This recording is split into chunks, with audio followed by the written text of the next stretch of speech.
सुनो सिद्धार्थ कथा।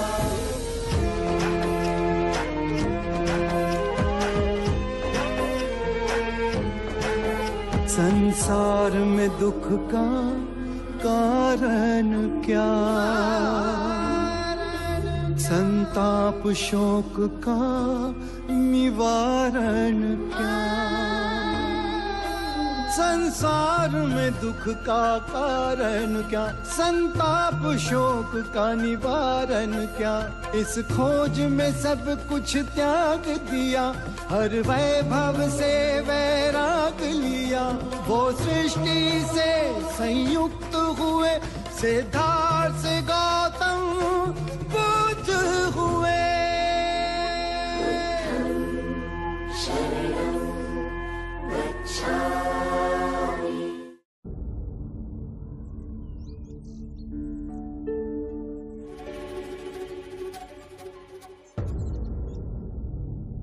क्या हुआ केदार, तुम सहसा रुक क्यों गए?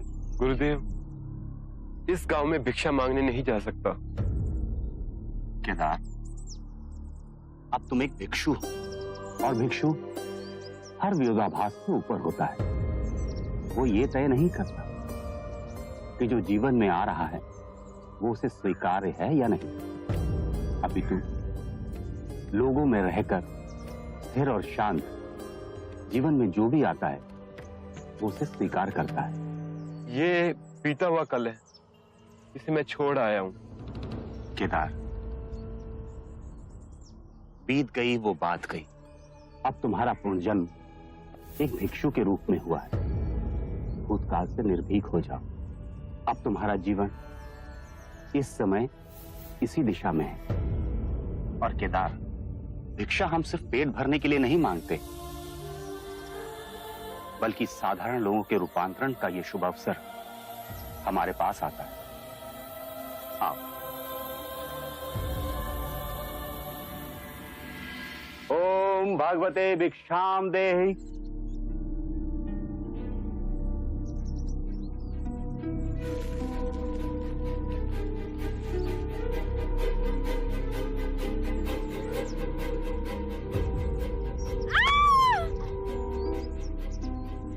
क्या हुआ पुत्री?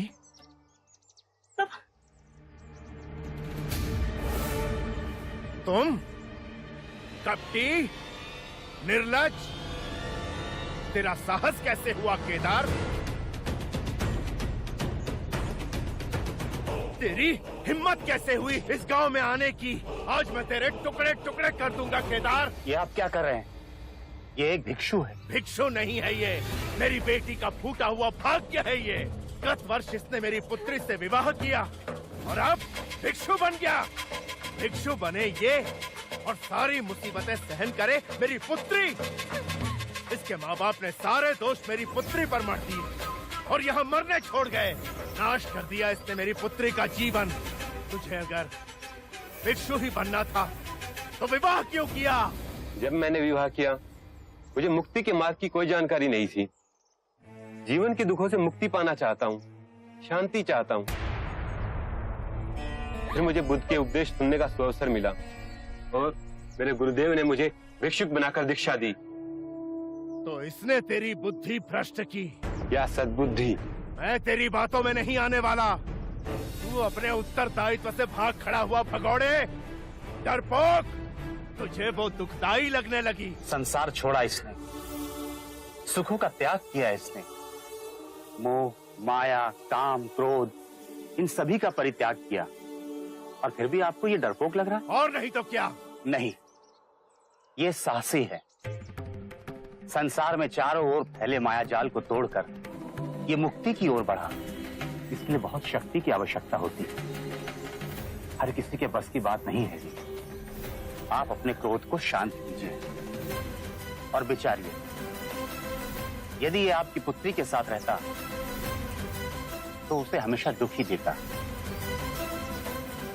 कम से कम आपकी पुत्री को उन दुखों से तो मुक्ति मिली। ये सब उल्टी सीधी बातें तुमने इसे सिखाई है। नहीं छोड़ूंगा तुम्हें। अरे ये क्या कर रहे हैं? ये मोगराना है। इनकी वाणी से कितने बड़े भूले भटकों को राह मिली है। कृपा कर आप जाइए यहाँ से।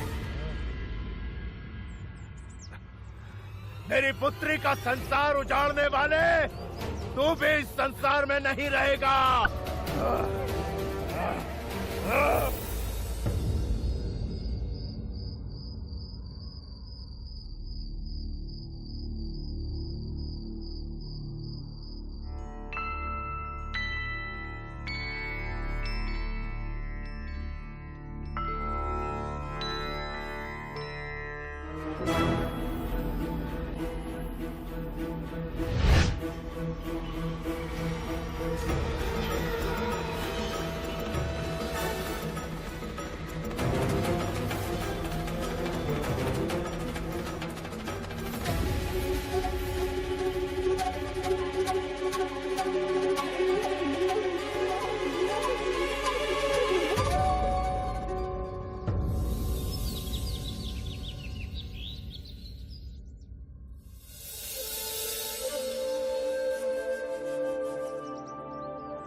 लाइए बुद्ध, आप हर दिन भिक्षाटन करने जाते हैं, हर दिन उपदेश देते हैं। आपकी आयु अधिक हो चली है। आप एक स्थान पे बैठ साधना करना चाहेंगे? क्या आपको लगता है कि इन सारे भिक्षुओं का नेतृत्व अब किसी और के हाथों में सौंपा जाए? मुझे उसकी चिंता नहीं आनंद। मेरे खोजे हुए मार्ग पर मेरा दाहिना और बाहिना पैर मेरे साथ चल रहा है, और वही सबको सामंजस्य से एक साथ लेकर चलेंगे। मेरे मुक्ति के मार्ग पर सर्वप्रथम चलने वाले वही दोनों होंगे। एक मेरा सेनापति सरिपुत्र और दूसरा मुगलाना। स्पष्ट, निडर। मेरा दायां पैर सरिपुत्ता है आनंद, और मेरा बायां पैर मुगलाना। बुद्ध, आराम से बुद्ध।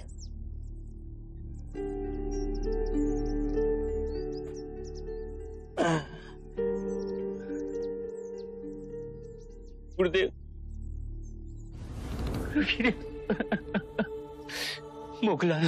मुगलाना हमारे बीच में नहीं रहे गुरुदेव।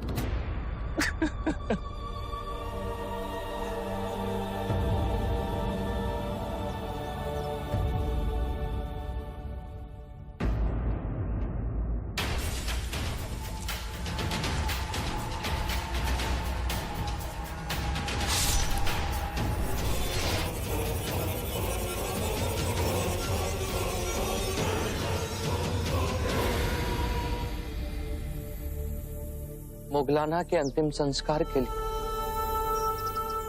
मैं चाहूंगा।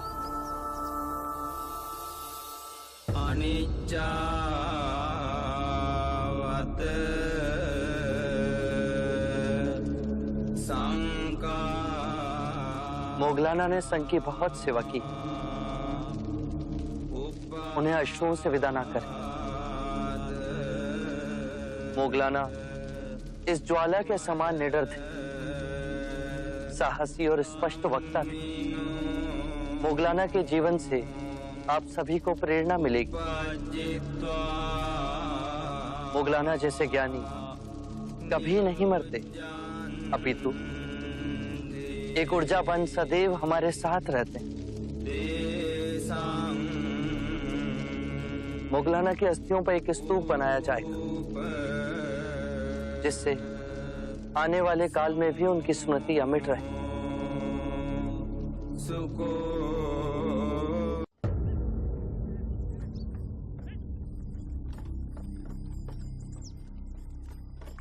अरे बुद्ध आ गए। प्रणाम प्रणाम प्रभु जी, प्रणाम। आइए आइए, इस पेड़ के नीचे कुछ पल के लिए विश्राम कीजिए। आइए ना, विश्राम कीजिए, आइए। जी बुद्ध, थोड़ी देर यहाँ विश्राम कीजिए। कृपया आज उपदेश मत दीजिएगा, आप पहले से ही थके हुए हैं। आनंद, परम सत्य का ज्ञान आकाश में नहीं, मनुष्य के हृदय में होता है।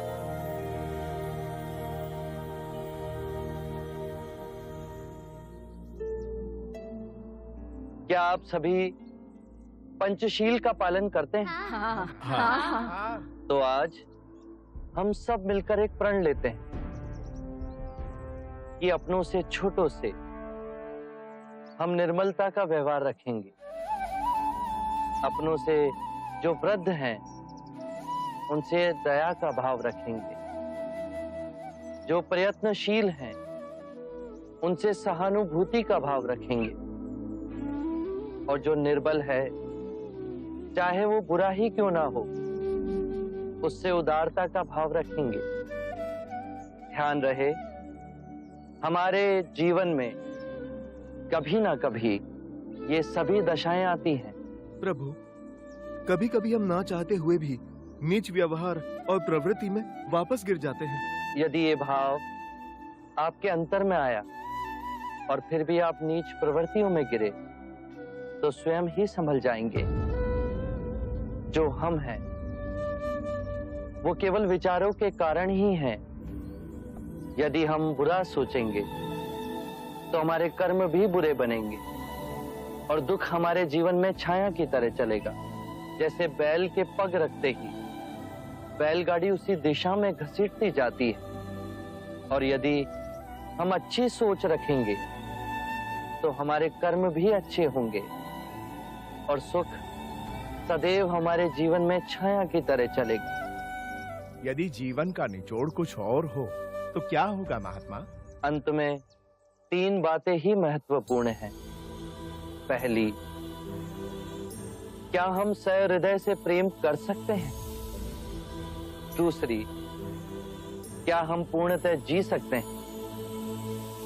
और तीसरी, क्या हम गहराई में जाकर सब कुछ छोड़ सकते हैं?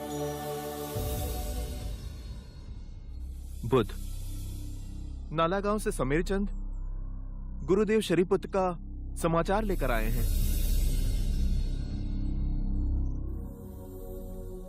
हम सभी के जीवन का लक्ष्य है जीवन के लक्ष्य को ढूंढना, और वो मार्ग मिलते ही उसके लिए पूर्ण हृदय और आत्मा से स्वयं को समर्पित कर देना।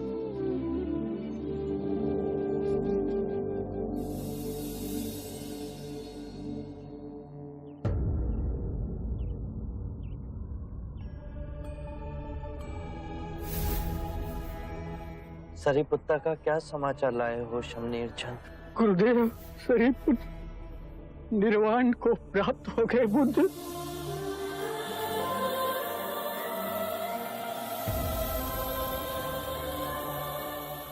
नाला पहुंचकर गुरुदेव अपनी माता की सेवा में दिन रात लगे रहे, किंतु उनकी माता का देहांत हो गया।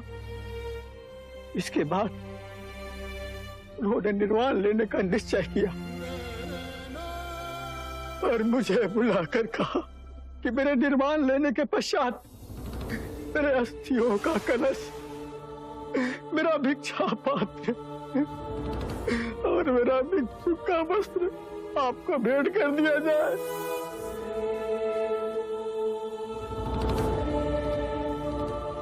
गुरुदेव सारीपुत्रा ने मुझसे कहा था कि बुद्ध संसार छोड़ेंगे उसके पहले मैं ही अपने प्राण त्याग दूंगा।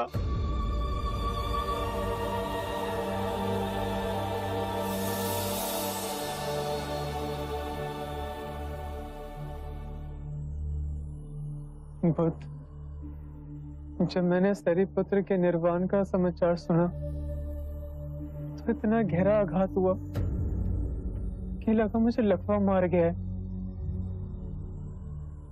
मेरे मन में धुआं सा भर गया। इतनी गहन क्षति पहुंची। आनंद,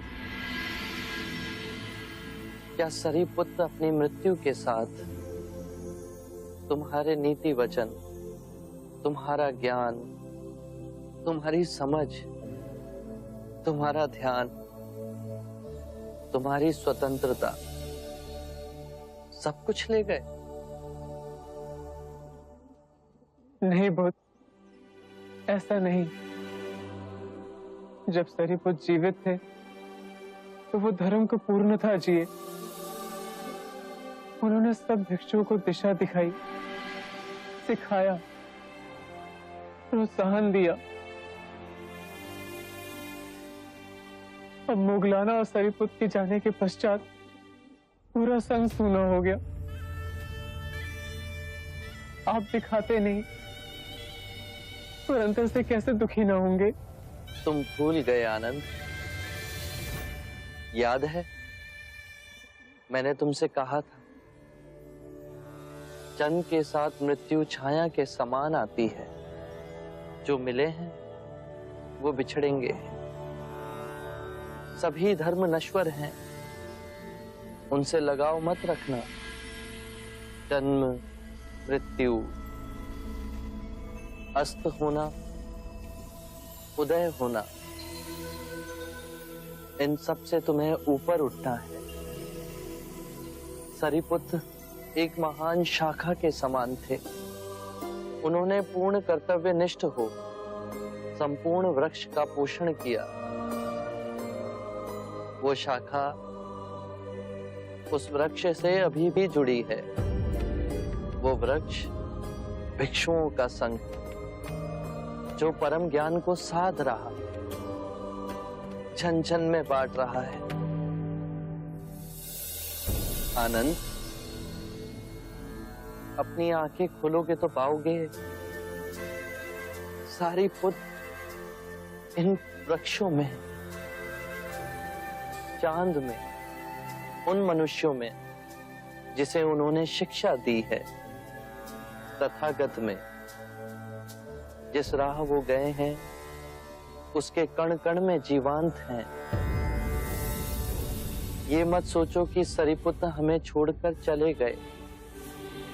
वो सदैव हमारे साथ हैं।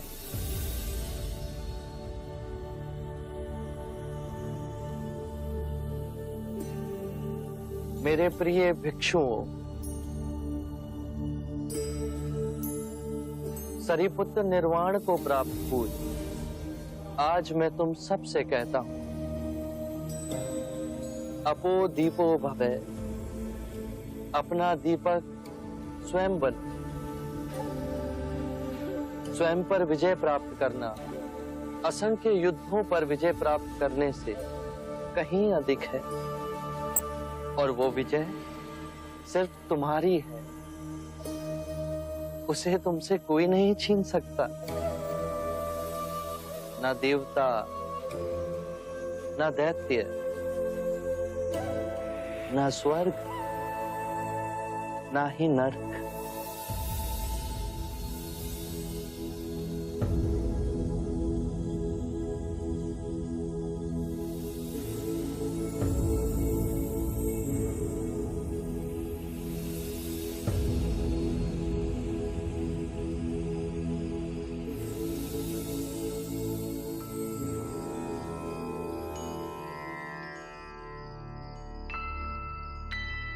आज आपने आने में बहुत देर लगा दी। आनंद, आज मैं वन के हर एक वृक्ष से भेंट करके आया हूं।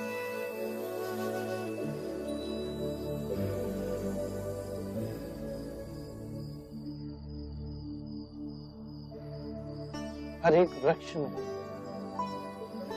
मैंने सरिपुत्र की छवि को देखा।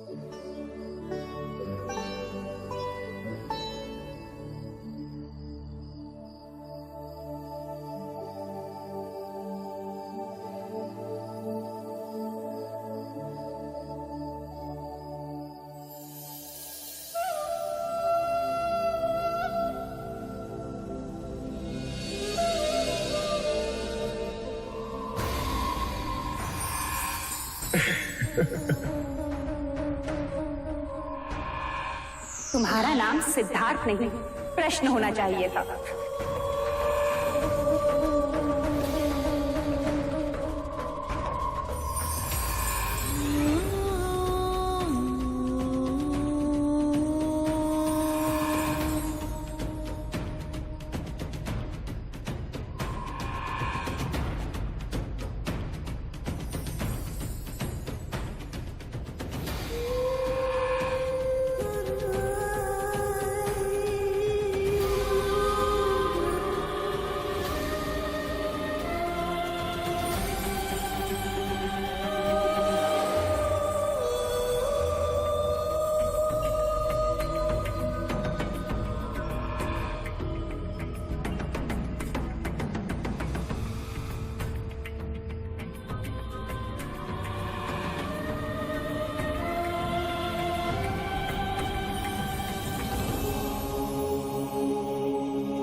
इस विशाल गगन में क्या देखते हैं बुद्ध?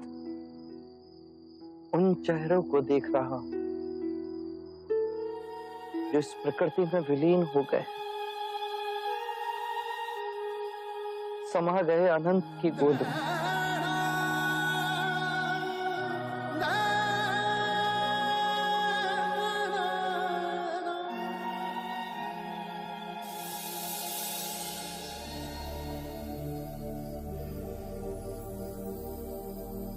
आनंद, अब हम यहां नहीं रहेंगे, हम वैशाली जाएंगे, समीपस्थ वन होते हुए।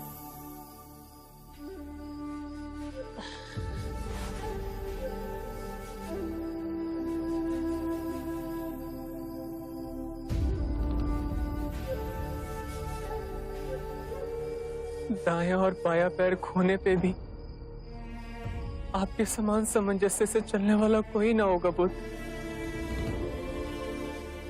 मोगलाना और सरीपुत का विराम सह नहीं पा रहे। आप पे क्या बीत रही होगी जो हमसे अधिक करुणामयी, कोमल और पवित्र है।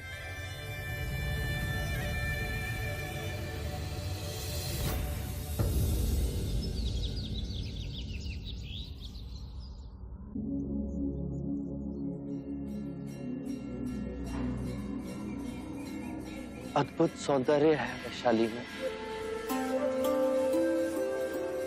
यहाँ के मंदिर भी अभूतपूर्व सुंदरता से चमकते हैं। आनंद,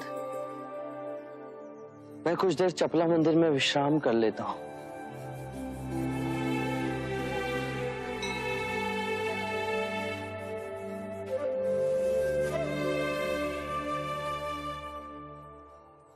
कृपया कुछ देर यहाँ विश्राम कीजिए बुद्ध, मैं भिक्षाटन करके आता हूँ।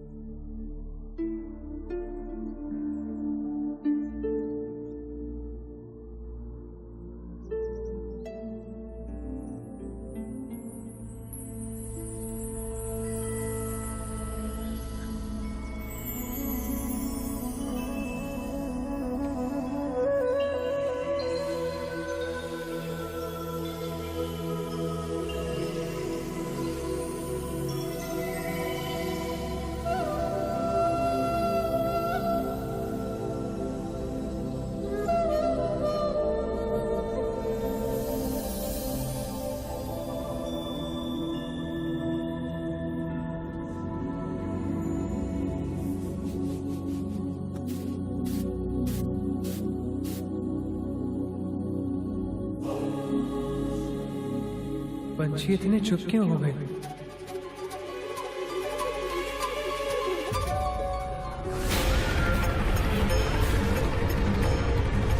धरती कम, बुद्ध ठीक तो होंगे ना?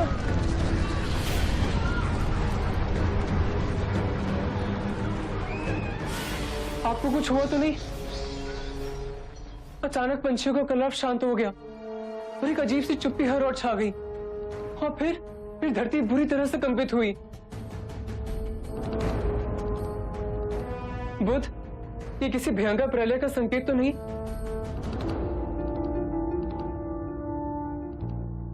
आनंद, मेरे समीप आकर बैठो।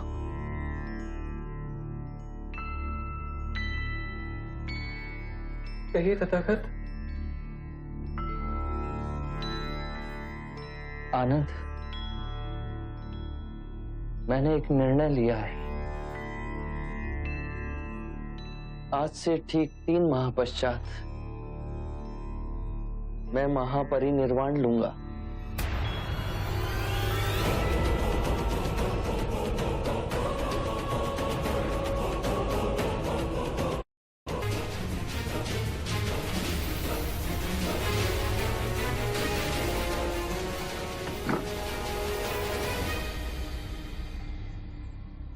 तथागत, तथागत क्या कहा आपने? मैंने अवश्य ठीक से ना सुना। आज से ठीक 3 माह पश्चात मैं महापरिनिर्वाण लूंगा। ऐसा निर्णय क्यों ले रहे हैं? कहिए ये सत्य नहीं है। आप मेरी परीक्षा लेने के लिए कह रहे हैं ना? जो जन्मा है वो अपने बीज के साथ मृत्यु लेकर ही आता है। आनंद में बुद्ध हूं, पर जिस शरीर में हूं वो वृद्ध हो चला है। मैं अपनी यात्रा के अंतिम चरण में हूं। इन 80 वर्षों में मैंने कई ऋतुओं को, कई सूर्यों को, कई चंद्रमाओं को खिलते और लुप्त होते देखा। और फिर तुम्हें भी मेरी सेवा करने में कष्ट होता है। नहीं तथागत, मैंने कभी आपसे शिकायत की? कभी आपकी सेवा करते हुए कोई भी भूल चूक हुई? प्रभु, आप देह कैसे त्याग सकते हैं? आप तो करुणामयी है। आप अपने भिक्षुओं को बीच मैदान में कैसे छोड़ के जा सकते हैं? हम सब पे कृपा कीजिए, हे दयालु, हम सब पे दया कीजिए।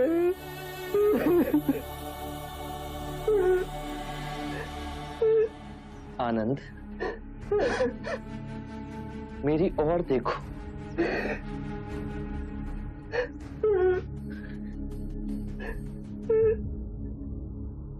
तुम्हें अपने तथागत पर विश्वास है तो फिर यही समझ लो कि जो मेरा निर्णय है वो समय के अनुकूल है। मैं 3 माह पश्चात अपना ये देह त्याग दूंगा। अपने अश्रु पहुंचो आनंद, धैर्य धरो।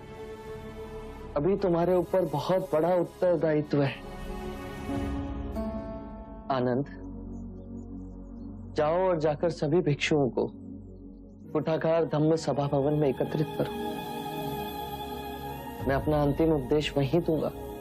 मुझसे नहीं होगा बुद्ध, मैं हार गया, मैं हार गया बुद्ध।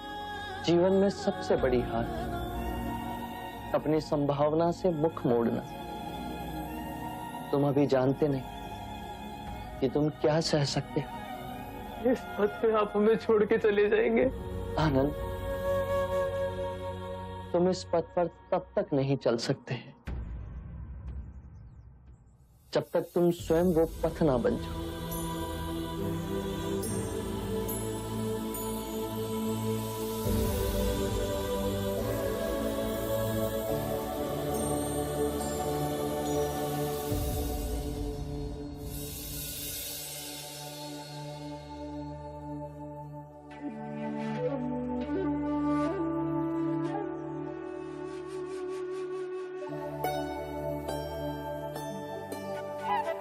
हमें ना देंगे?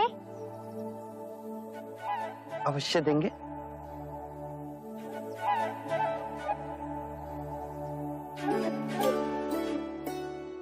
आज फिर आपने भिक्षा में मिला हुआ सब कुछ बांट दिया। इन बच्चों को खाते देख मेरा पेट भर गया आनंद। गुरुदेव, आसपास के सारे भिक्षु और भिक्षुणियां महावन के कुठागर सभा भवन में एकत्रित हो रहे हैं। आप चलेंगे वहां?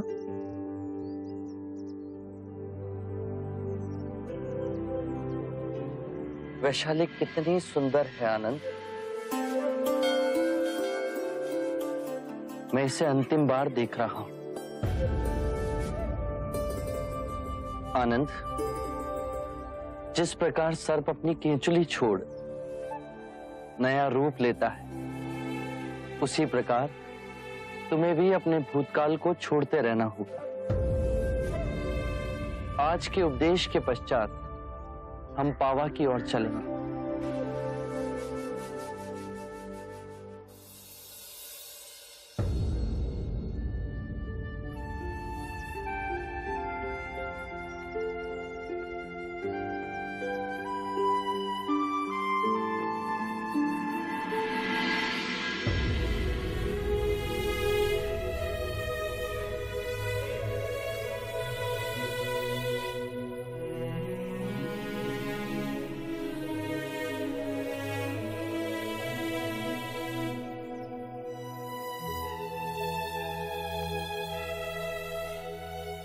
जो भी सद्धर्म के मार्ग से जुड़ना चाहे उसके लिए हमारे संघ के द्वार खुले हैं। फिर वो चाहे किसी भी वर्ण का ही क्यों ना हो, कोई भेदभाव नहीं होगा।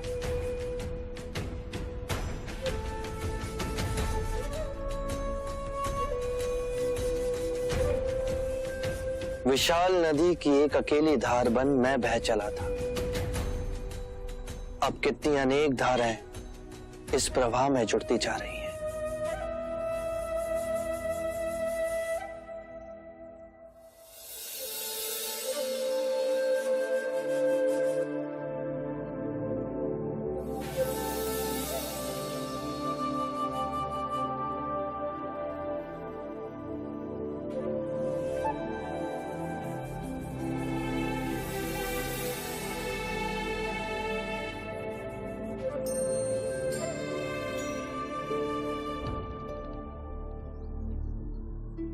भगिनी, क्या ये सत्य है कि 3 माह पश्चात बुद्ध वहां परिनिर्वाण लेंगे? हाँ, ये तो उनकी कृपा और करुणा है जो अंतिम बार उपदेश देने के लिए यहाँ पर आए हैं। बुद्ध के जाने के बाद हमारा जीवन कैसे बीतेगा, ये सोचकर भी मैं कहाँ फूटती हूँ। आज मैं देख पा रहा हूं कि कैसे एक एक बूंद मिलकर सागर बनता है। 3 सत्य हैं जिन्हें आपको जन जन तक पहुंचाना है। उदार हृदय, दयालु वचन और सेवा में अर्जित जीवन और करुणा, ये 3 ही मंत्र हैं जो मानवता का नव निर्माण करेंगे। हर प्राणी से करुणा रखना, धनी हो या निर्धन, सबके जीवन में पीड़ा होती है। किसी के कम तो किसी के अधिक। मेरे प्रिय भिक्षुओं और भिक्षुनियों, मैंने आज तक जो भी आप सबको सिखाया है उसका ध्यान पूर्वक अध्ययन करना, उसे अनुभव करना, सतत अभ्यास करना, स्वयं जांचना और परखना, उसके बाद ही मानवता में बांटना। परम सत्य का ज्ञान आने वाली पीढ़ियों तक पहुंचे, इसका बीड़ा आज आप सभी ने उठाया है। किसी भी बात पर सहजता से विश्वास मत करना, चाहे वो मेरे ही कहे हुए वचन ही क्यों ना हो, जब तक वो तुम्हारे विवेक और तुम्हारी व्यवहारिक बुद्धि से मेल ना खाएं।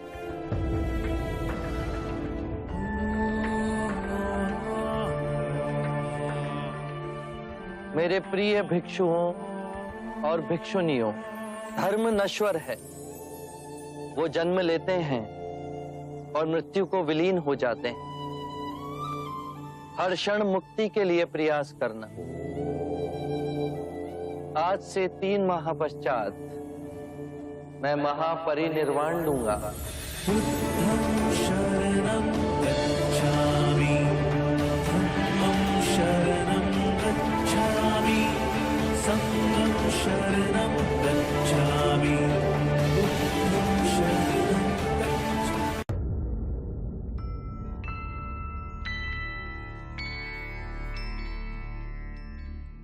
अनिरुद्ध, हम जब भी भिक्षा लेने जाते हैं तो कोई ना कोई अक्षय बुद्ध के विरुद्ध सुनना पड़ता है। बुद्ध तो गजराज की गरिमा से चले, और जिन सब ने उन पे मिट्टी फेंकी है, हाथ तो उनके मैले हुए हैं। तुम्हें स्मृति है कि वैशाली के ब्राह्मण का बुद्ध ने कितनी सरलता से उत्तर दिया था।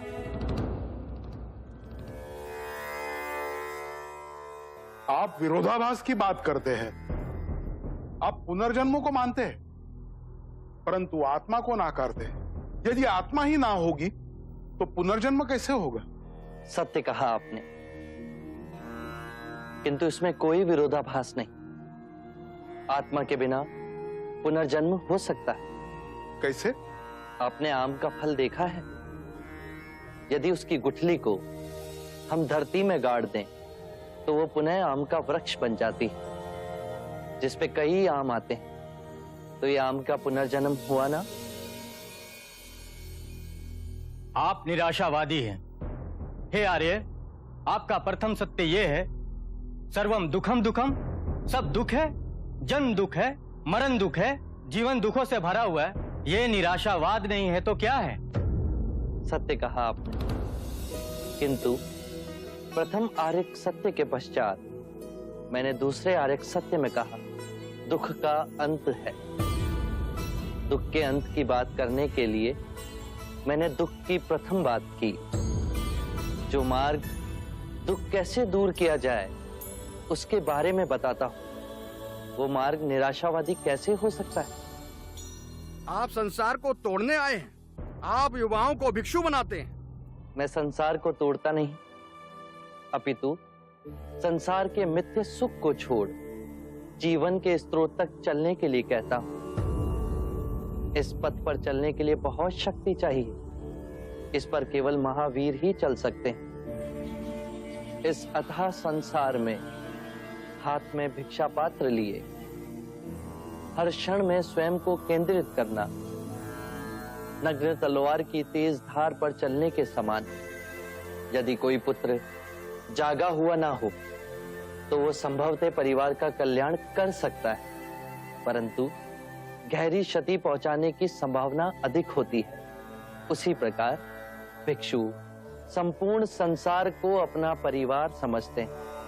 एक जागा हुआ भिक्षु संपूर्ण संसार का कल्याण ही करेगा। ये सत्य है। आपने दिखाए अहिंसा के मार्ग पे चल सैनिक रक्षा करने की जगह सन्यासी बन गया है। न्याय करना चाहते हैं पर वो दोषी बन जाते हैं। सत्य कहा आपने, किंतु अहिंसा रूपांतरण है। हिंसा से हिंसा को समाप्त नहीं किया जा सकता। हिंसा प्रेम से समाप्त की जा सकती है और यही प्रकृति का अटल नियम है। हर मनुष्य को मृत्यु से भय लगता है और यही भाव आप सबके अंतर में देखेंगे तो हिंसा का परित्याग स्वयं ही आपके अंतर से हो जाएगा।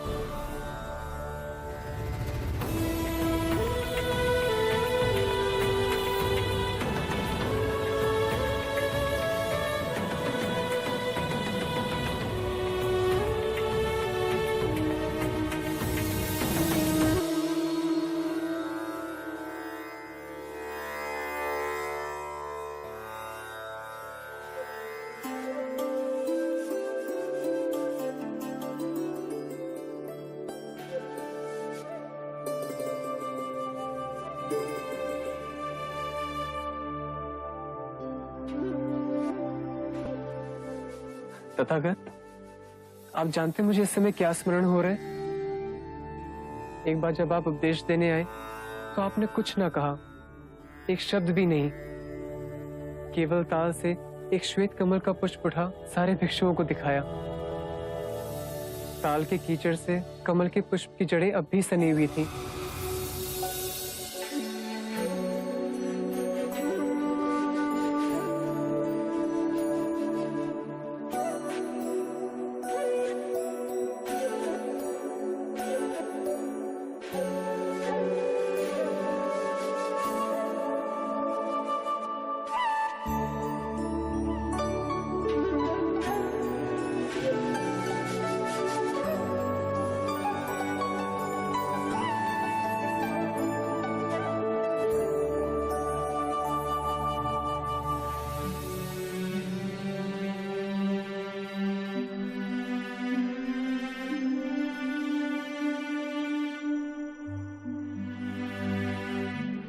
उसे पुष्प सूत्र कहा गया। हम तो कुछ न समझ पाए, पर महाकश्यप वो आपका संदेश समझ गए। जो शब्दों से कहा जा सकता था वो मैंने भिक्षुओं से कह दिया, और जो शब्दों से नहीं कहा जा सकता था वो मैंने महाकश्यप को सौंप दिया। आनंद, यदि खिले फूलों का चमत्कार ध्यान में अपनी मन की आंखों से देख लिया तो पूरा जीवन रूपांतरित हो जाएगा। और समझाइए मुनिवर। उस श्वेत कमल के पुष्प ने अपने जीवन की यात्रा का आरंभ पानी के अंतर से किया, फिर वो उगा और बढ़ा और फिर जल के ऊपर आ स्वतंत्र हो उठा। उसी प्रकार मैंने भी इस संसार से उठ परम सत्य के ज्ञान को प्राप्त किया। आनंद, हमें पावा की ओर प्रस्थान करना है। हमारे सांसारिक भिक्षु चंद ने हमें भोजन के लिए आमंत्रित किया है। हमें जाते जाते उसकी भी इच्छा पूर्ण करनी है।